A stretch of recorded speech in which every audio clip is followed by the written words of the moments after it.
What is going on, Beardy Nation? Come here. Oh, she's so big. You can check out the color patterns on her. It's very orange. She is beginning to shed, so that's why her tail is nice and white. In case you guys are unfamiliar, when these guys do start to shed, they may experience a loss in appetite, but I am gonna feed her right now. This is her spot. Right, Mama? That's your spot. Alright. Alright. Clean the vivarium, got the crickets. Here we go. I have the tank nice and empty for her. It's just easier for her to get the crickets. Once again, you want to make sure the temperatures are correct. The cool side should be about 75 to 85, and the hot side, excuse me, should be anywhere from 90 to 105 up to upwards of 115. I think that's a little too. If the temperatures are not right for these guys, they will not eat.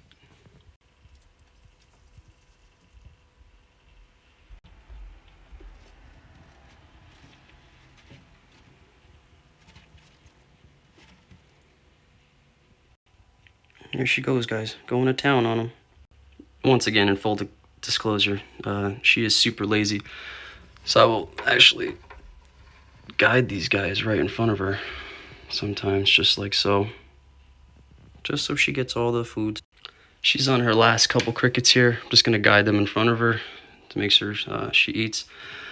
Once again, they may experience a lack of appetite before the shed once it starts, so I just want to make sure that she has the nutrients. Okay, that's the last of the crickets. Now I'm gonna give her a super worm or two for fat content. Look at her, she already knows. All right, I got a bunch of supers in here. That's a sweet potato. They're nocturnal, they can chew on that at night. I typically grab the ones that are chewing and munching on them because those are the gut-loaded ones, but there's none right now, so I'm gonna start digging. In case you guys did not know, crickets, although popular, here you go, Bubby, are mostly moisture. They have a little bit of protein, but they're mostly moisture. Okay, so they're not actually the best source of nutrition. I believe dubia roaches are. They're a little nastier.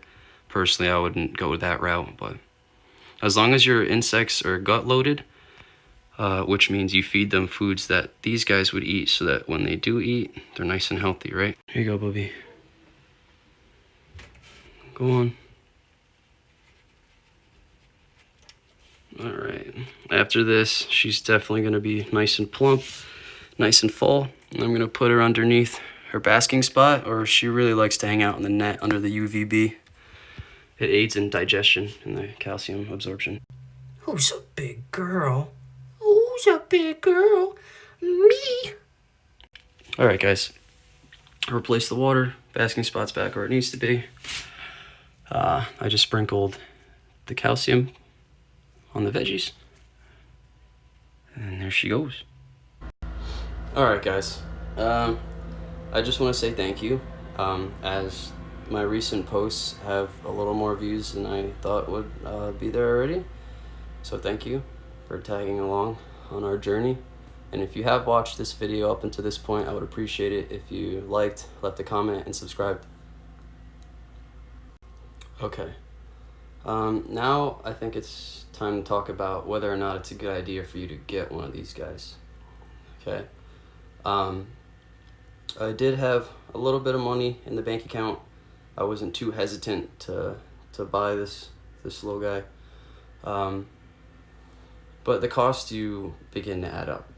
For starters, you're gonna want at least a 40-gallon vivarium. That's the tank, peoples. That's the one I'm working with, because these guys grow incredibly fast and they might outgrow the tank. So keep that in mind when you're about to purchase these. Think about their vivarium as a recreation of their natural environment and habitat. These guys reside in Australia and it's very hot and dry. They need temperatures from 90 to 115 all day, and the UVB from the sunlight allows them to convert and absorb all the micronutrients, like the calcium. Okay, just keep it in mind. If you don't take care of these guys, they'll develop a bunch of issues like metabolic bone disease and a number of different things you just want to avoid. You want to keep them nice and healthy. You want your breeder to live a long life. These guys can live up to 10 to 15 years. You know, consider that as well.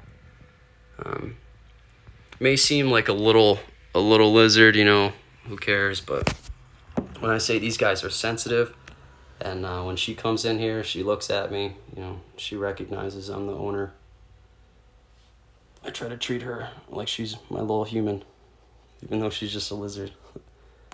With that being said, if you don't have the time to take out of your day to give these guys some love, consider not getting one maybe. These guys do require some free time and some play. You know, they like to explore a lot. And a healthy bearded dragon, as you can see, should be postured and alert all the time. If they're getting the proper temperatures, the UVB, okay, nice and alert. Want to say hi? Want to say hi? She's like, hell no.